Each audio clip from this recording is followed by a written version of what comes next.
Ma petite amie a ri et a dit, « Tu es tellement parano, c'est juste un ami », tout en effaçant des messages juste devant moi. J'ai répondu, « Parfait, alors ça ne te dérangera pas d'être célibataire », et je suis parti. Elle m'a suivi jusqu'à la voiture en criant que j'y exagérais. Moi, Maxime, 28 ans, j'étais assis sur le canapé jeudi soir dernier quand c'est arrivé. Ma petite amie, Maëlle, 26 ans, était à côté de moi, affairée sur son téléphone comme elle le faisait constamment depuis quelques semaines. Nous étions ensemble depuis près de 3 ans, et nous vivions ensemble depuis 1 an. « À qui tu envoies des messages ?» ai-je demandé nonchalamment, sans même lever les yeux de la télévision. Elle a immédiatement détourné son téléphone. Juste Léo du travail.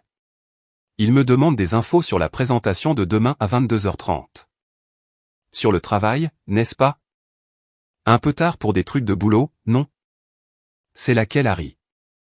Pas un rire normal, mais ce rire condescendant qui vous fait vous sentir minuscule. Tu es tellement parano.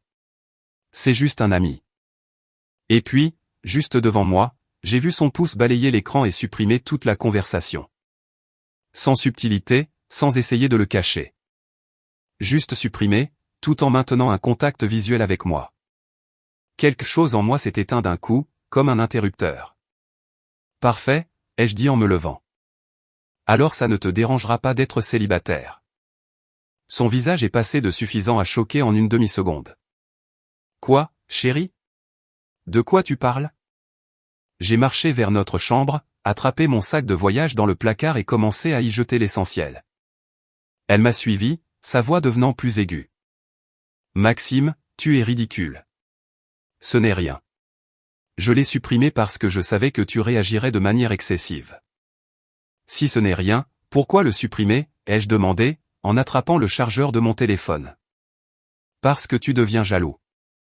Genre, là, tu es littéralement en train de faire tes bagages à cause de messages. Non, Maëlle. Je fais mes bagages parce que tu supprimes des messages juste devant moi et que tu te moques de mes inquiétudes. Elle m'a suivi à travers l'appartement pendant que je ramassais mes affaires. Ordinateur portable, quelques vêtements, articles de toilette. Tout le temps, elle alternait entre me traiter de parano et insister sur le fait que Léo ne signifiait rien. Quand je me suis dirigé vers la porte, elle m'a attrapé le bras. Tu ne peux pas partir comme ça. On vit ensemble. Tu jettes 3 ans à la poubelle pour rien. Non, c'est toi qui as tout gâché quand tu as décidé que j'étais trop stupide pour remarquer ce qui se passait. J'ai atteint ma voiture, mais elle m'a suivi, maintenant en mode panique totale. Elle a commencé à hurler sur le parking que j'exagérais, que j'étais fou, que les voisins nous regardaient. Elle a même crié, c'est exactement pour ça que je supprime des choses, parce que tu agis comme ça. La logique était spéciale. Je suis monté dans ma voiture et elle s'est littéralement tenue derrière pour que je ne puisse pas reculer. J'ai dû reculer lentement, millimètre par millimètre, pendant qu'elle hurlait que j'allais tout ruiner à cause de mes insécurités. Finalement, je suis sorti du parking et j'ai conduit chez mon pote Julien. Il n'a même pas posé de questions, il m'a juste tendu une bière et montré le canapé. Cette nuit-là, mon téléphone a explosé. Appel manqué, message, la totale. Mon préféré était, je n'arrive pas à croire que tu me traumatises comme ça devant nos voisins. Quand tu te calmeras et que tu voudras agir comme un adulte, j'attendrai tes excuses. Mes excuses? C'est le comble. J'ai bloqué son numéro et me suis effondré sur le canapé de Julien. Le bail de l'appartement est uniquement à mon nom, Dieu merci. Mais elle y vivait depuis 2 ans. Il va falloir que je réfléchisse aux prochaines étapes, mais pour l'instant, j'en ai juste marre. Je ferai une mise à jour quand j'aurai une idée de la suite. Mise à jour 1. 3 jours plus tard. Bon, l'égocentrisme a atteint de nouveaux sommets. Rester chez Julien a été une bénédiction parce que ce qui se passait dans mon appartement est insensé. Tout d'abord, clarifions quelques points. Oui, le bail n'est qu'à mon nom. Quand Maëlle a emménagé, elle était entre 2 emplois et ne pouvait pas être qualifiée pour le bail. J'y vivais seul depuis 1 an avant qu'elle n'arrive. Elle n'a jamais payé de loyer directement. Nous avions un arrangement où elle couvrait les courses et les charges pendant que je gérais le loyer. Ça a bien fonctionné jusqu'à, vous savez, cette histoire de suppression de messages tout en se moquant de moi. Samedi matin, 2 jours après mon départ, je reçois un appel de mon gérant d'immeuble, Romain. Un gars super. On s'est toujours bien entendu. Salut Maxime, je voulais juste vérifier. As-tu autorisé Maëlle à changer les serrures? Attends, quoi? Oui, elle est ici avec un serrurier. Elle dit que tu as perdu tes clés et que tu lui as demandé de s'en occuper. Romain, on a rompu. J'ai déménagé temporairement. Elle n'a aucune autorité pour changer quoi que ce soit. C'est bien ce que je pensais. Je vais m'en occuper. J'entendais Maëlle en arrière-plan crier à propos de sa sécurité et comment je l'avais abandonnée. Romain a vite coupé court, lui rappelant qu'elle n'était pas sur le bail et n'avait aucune autorité pour modifier la propriété. Mais ça s'améliore. Comme j'avais bloqué son numéro, elle a commencé à utiliser les téléphones d'autres personnes. Sa meilleure amie Sophie m'a appelé samedi après-midi. Sophie Maxime, ce que tu fais est abusif. Pardon? Laisser Maëlle seule dans cet appartement sans avertissement. Elle est terrifiée. Elle ne se sent pas en sécurité. Terrifiée de quoi exactement?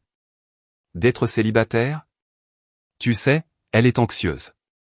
Comment as-tu pu l'abandonner comme ça? Moi, Sophie. Elle supprimait des messages d'un autre gars en se moquant de moi. J'en ai fini. Léo est gay, Maxime. Il est littéralement gay. Tu as gâché ta relation parce que tu es insécure à cause d'un homme gay. Ça, c'était une nouvelle. Amusant de voir comment ce détail crucial n'est jamais apparu lors des discours de Maëlle sur C'est juste un ami. Également amusant de voir comment cela n'explique absolument rien sur les messages secrets et leur suppression. S'il est gay, pourquoi supprimer les messages? Parce que tu es contrôlant. Elle savait que tu trouverais un moyen d'en faire un problème.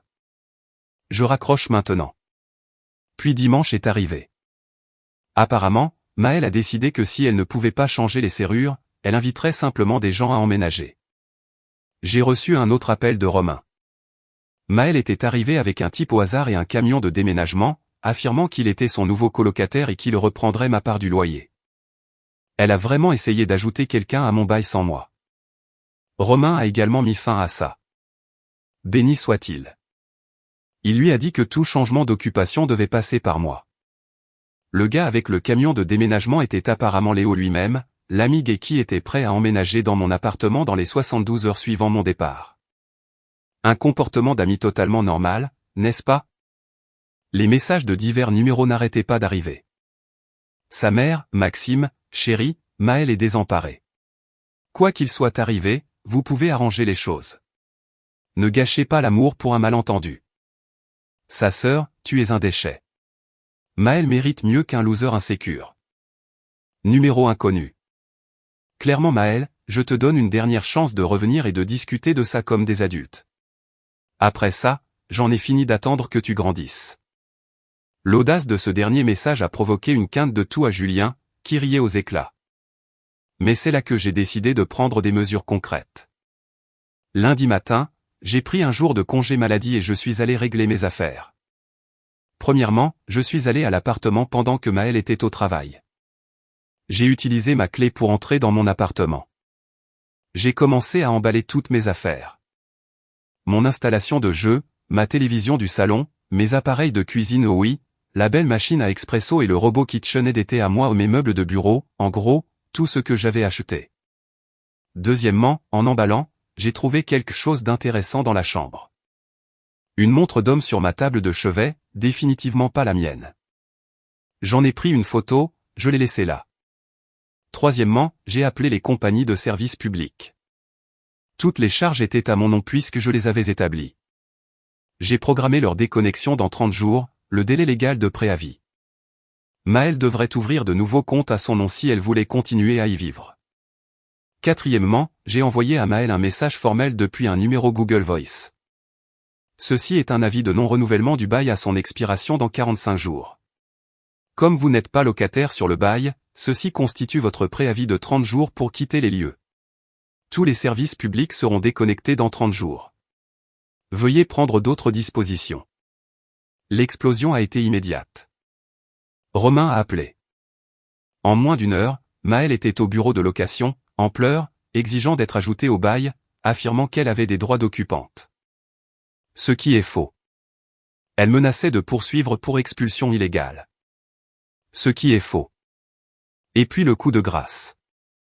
Lundi soir, Léo poste sur Instagram un selfie dans mon appartement, sur mon canapé. Enfin, ce qui était mon canapé. Je l'ai pris ce matin-là. Avec la légende, la maison, c'est là où est le cœur. Amigué, mon cul. Mardi matin. Hier, j'ai pris un avocat, j'ai eu une consultation avec une avocate spécialisée en droit du logement juste pour m'assurer que je faisais tout dans les règles. Elle a confirmé que j'étais dans mes droits en tant que seul titulaire du bail de donner un préavis à une occupante au mois, ce que Maëlle est légalement. L'avocate a également suggéré de tout documenter, alors j'ai fait des captures d'écran de tous les messages, sauvegardé les messages vocaux, téléchargé les publications de Léo sur les réseaux sociaux. Oh, et cet avis formel que j'ai envoyé. Maëlle a répondu avec un message d'une longueur romanesque sur la façon dont je l'abusais financièrement. Comment elle avait investi 3 ans dans cette maison, comment j'étais vindicatif et cruel, et mon passage préféré, Léo allait t'aider avec le loyer parce que tu m'as abandonné. Mais tu es trop insécure pour voir que j'essayais de résoudre le problème que tu as créé. Le problème que j'ai créé en partant après qu'elle ait supprimé des messages en se moquant de moi. Bien sûr. Julien pense que je devrais publier la photo Instagram de Léo dans mon appartement sur les réseaux sociaux avec la légende, juste un ami gay qui rend service. Mais je choisis la voie de la dignité pour l'instant. Je ferai une mise à jour après avoir vu comment le préavis de 30 jours se déroulera. Quelque chose me dit que Maëlle ne va pas partir tranquillement. Mise à jour 2. 2 semaines plus tard. L'escalade de l'égocentrisme a été absolument spectaculaire. Je ne pensais vraiment pas que ça pouvait empirer, mais Maëlle et sa clique m'ont prouvé le contraire. Accrochez-vous. Ça va être long. Premièrement, le récit de l'ami gay a complètement implosé. Il s'avère que l'ex-petite amie de Léo a trouvé sa publication Instagram depuis mon appartement et a commenté « Bizarre. Tu m'as dit que tu restais chez ta sœur après notre rupture. C'est l'appartement de qui, ça ?» Le commentaire a été supprimé en quelques heures, mais pas avant que plusieurs amis en commun ne le voient. Soudain, l'histoire de Maëlle est passée de l'illégué à sa sexualité est fluide et ce ne sont pas tes affaires. Bien sûr, Jean. Voici donc ce qui s'est passé au cours des 2 semaines depuis l'envoi du préavis. Maëlle a lancé une attaque de grande envergure sur les réseaux sociaux. Elle a posté une série de stories Instagram sur les ex narcissiques et l'abus financier. La meilleure était une photo du salon vide, puisque j'avais pris mes meubles, avec la légende, il a tout pris et m'a laissé sans rien. Voilà ce que 3 ans signifiaient pour lui. Ce qu'elle n'a pas mentionné, c'est qu'elle était assise sur son propre canapé qu'elle avait ramené de son ancien logement. Je n'ai pris que mes affaires, mais pourquoi laisser l'effet gâcher une bonne histoire de victime? Ses amis ont commencé à commenter de vieilles photos de nous avec des choses comme « Tu mérites mieux, ma reine, et il ne t'a jamais mérité ». Une de ses collègues m'a même envoyé un message privé disant que j'étais abusif de la rendre sans abri. Ces gens pensaient vraiment que j'aurais dû continuer à payer pour qu'elle vive avec son nouveau petit ami. Lundi dernier, je suis au travail quand je reçois un appel de la réception me disant que j'ai des visiteurs. Je descends pour trouver les parents de Maëlle dans le hall. Son père Charles et sa mère Pascal, ils avaient fait 2 heures de route pour me raisonner. Charles, fils, nous devons discuter de cette situation d'homme à homme. Moi, il n'y a rien à discuter. Maëlle et moi, c'est fini. Pascal, Maxime, mon chéri, Maëlle a fait une erreur. Nous faisons tous des erreurs. Tu détruis sa vie à cause de messages. Moi, je ne détruis rien. Je choisis de ne pas renouveler mon bail et je lui ai donné un préavis légal. Charles, alors tu vas juste la jeter à la rue après 3 ans. Moi, elle a 30 jours pour trouver un logement, c'est plus que ce que la loi exige. Pascal a commencé à pleurer. Vraiment à pleurer. Nous ne l'avons pas élevée pour qu'elle soit sans abri. Elle ne peut pas se permettre cet appartement seule. Moi, alors peut-être aurait-elle dû y penser avant de faire emménager son ami gay alors que nous étions encore ensemble. Les masques sont tombés un instant. Ils savaient pour Léo. Le regard qu'ils ont échangé en disait long, mais Charles s'est vite ressaisi. Charles, quoi qu'il soit arrivé entre vous deux, la rendre sans abri est cruel. Sois un homme et aide-la au moins à faire la transition. Je me suis levé. Elle n'est pas sans abri. On lui a donné un préavis. Il y a une différence. Et être un homme, ça ne signifie pas subventionner la nouvelle relation de mon ex. Bon retour chez vous. La sécurité a dû les escorter dehors quand ils ne voulaient pas partir. Ils n'arrêtaient pas de crier que je le regretterais et que je n'étais pas l'homme qu'ils pensaient que j'étais. Mercredi, je reçois un message de ce numéro Google Voice, transféré de Maël. Je suis prête à te pardonner la façon dont tu as agi si tu continue à payer le loyer pendant 3 mois supplémentaires pendant que je trouve un logement. 2. Laisse les charges à ton nom jusqu'à ce que je sois installé. 3. Me rends les meubles que tu as volés. 4. Me donne le dépôt de garantie puisque j'ai entretenu l'appartement. J'ai éclaté de rire. Elle est prête à me pardonner. L'avocate s'est régalée avec ça. Elle a rédigé une réponse, Madame nom de famille de Maël, votre demande a été examinée. Comme précédemment indiqué, vous avez jusqu'à date pour quitter les lieux. Aucune accommodation supplémentaire ne sera faite. Le mobilier retiré appartenait à Monsieur Monnon. Le dépôt de garantie sera traité conformément au contrat de location entre Monsieur Monnon et la gérance immobilière. Cordialement. C'est là que les choses sont devenues vraiment folles. Vendredi soir, Julien et moi buvions des bières quand je reçois des appels rapides de mon complexe d'appartements. Il y avait eu un trouble. Apparemment, Maël avait organisé une fête d'adieu et invité une 40aine de personnes dans mon appartement. Musique à fond, gens partout. Mais voici le clou du spectacle. Elle faisait payer l'entrée, disant aux gens que c'était une collecte de fonds pour l'aider avec son expulsion illégale par son ex abusif. Elle organisait une fête payante dans mon appartement. Romain était furieux.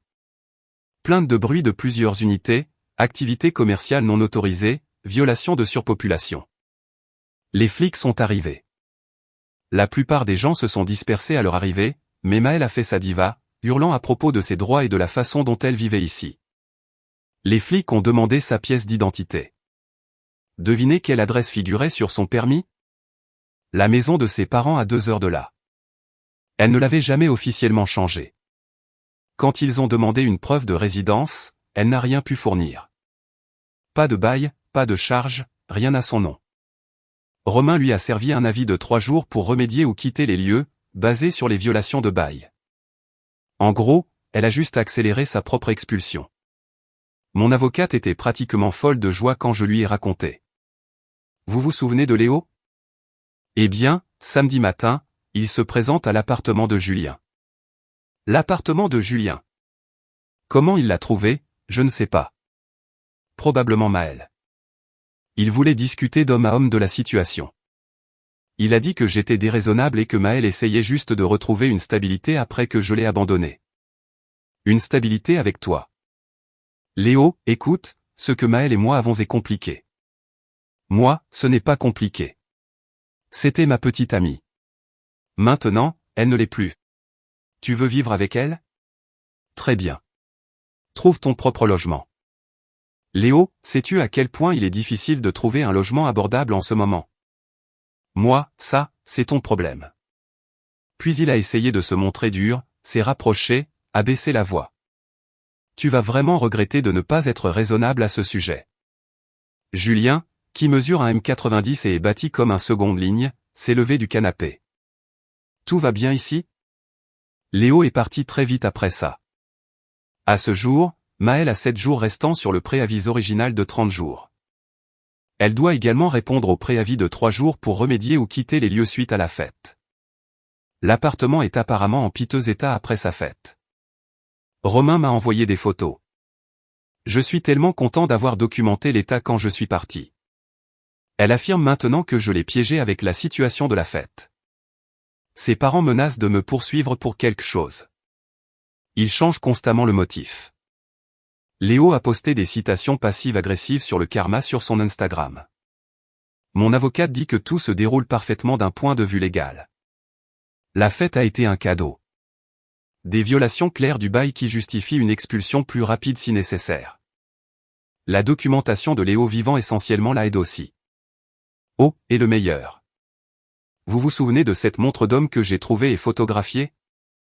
Elle est apparue en arrière-plan d'une des photos de Léo à la maison, c'est là où est le cœur depuis mon appartement. La même montre, la même table de chevet. Horodatée du moment où Maël et moi étions encore ensemble. Juste un ami gay, mon œil. Dernière mise à jour à venir une fois qu'elle sera officiellement partie. Quelque chose me dit qu'elle ne va pas s'éteindre tranquillement dans cette bonne nuit. Dernière mise à jour. 1 mois plus tard. Eh bien, c'est terminé. Et la fin a été encore plus spectaculaire que je ne l'avais imaginé. Prenez un verre pour celle-ci. Maëlle n'est pas partie tranquillement, en fait. La veille de l'expiration de son préavis, elle a loué un camion de déménagement, non pas pour déménager. Oh non. Ce serait trop simple. Elle l'a loué pour faire croire qu'elle déménageait tout en essayant d'établir une sorte de droit de résidence. Romain m'a appelé. Maxime, elle a un camion ici, mais elle déménage des affaires à l'intérieur. Il s'avère que Maëlle avait obtenu des meubles de seconde main et que Léo l'aidait à les emménager dans l'appartement, puis à prendre des photos pour prouver qu'elle y vivait depuis le début avec ses affaires. Elle essayait littéralement de monter une fausse vie pour la montrer à un juge. Mon avocate a mis fin à cela d'un seul coup de fil à l'équipe juridique de la gérance immobilière. Ils ont envoyé leur responsable de la maintenance pour tout documenter. Les violations de bail de la fête, plus cette tentative de fraude, signifiaient qu'elle était finie. Mais elle ne le savait pas encore. Le matin de son dernier jour, j'ai dû me rendre à l'appartement pour faire l'état des lieux final avec Romain. Mon avocate m'avait conseillé d'être présent. Ce que j'ai trouvé était intéressant. Maëlle avait peint un mur en violet vif. Violation de bail au pas de modification non autorisée ou retirer toutes les portes des armoires de la cuisine. Coller la porte de la chambre à coucher. Verser ce qui ressemblait à une bouteille entière de sirop d'érable sur le sol de la salle de bain. Laisser de la nourriture en décomposition dans le réfrigérateur débranché.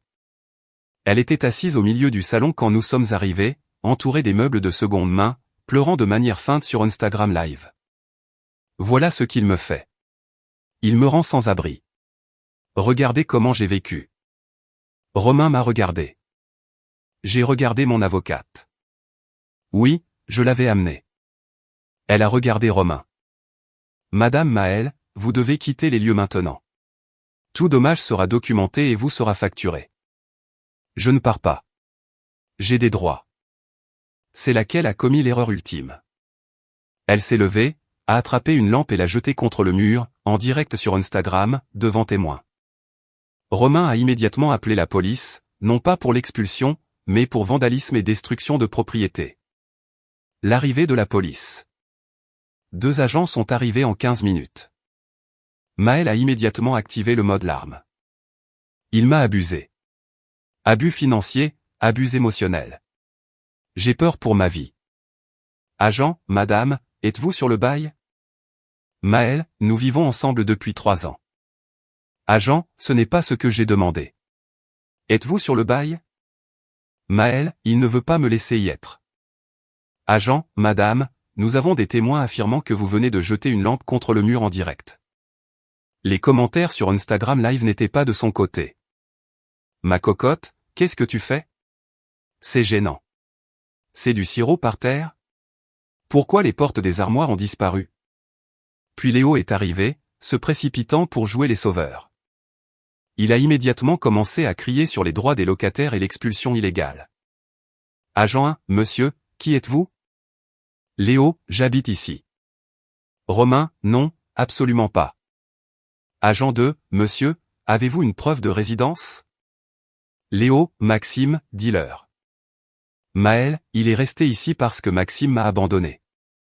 Moi, j'ai des photos de ses affaires dans mon appartement datant d'avant notre rupture, alors qu'elle me disait qu'il n'était qu'un ami gay. Je leur ai montré les photos, la montre, les publications Instagram, la chronologie. Les agents se sont regardés, ont regardé Maëlle et Léo, ont regardé l'appartement détruit. Agent 1, madame, vous êtes arrêté pour vandalisme. Monsieur, vous devez quitter les lieux immédiatement. La crise était épique.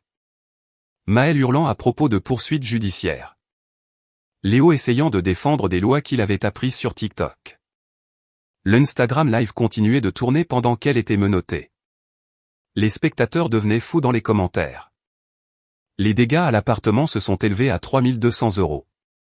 Repeindre, 500 €. Nouvelle porte d'armoire, 800 €. Nettoyage professionnel pour le sirop, la nourriture en décomposition, 400 €.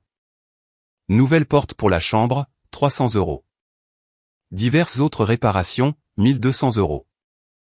Elle a été inculpée de vandalisme et de destruction de propriété. A plaidé coupable pour délit de dégradation criminelle, a obtenu une probation et a dû payer des dommages et intérêts. Mais c'est là que ça devient vraiment intéressant. Vous vous souvenez de ces parents qui menaçaient de me poursuivre? Ils ont vraiment essayé, ont engagé un avocat et tout.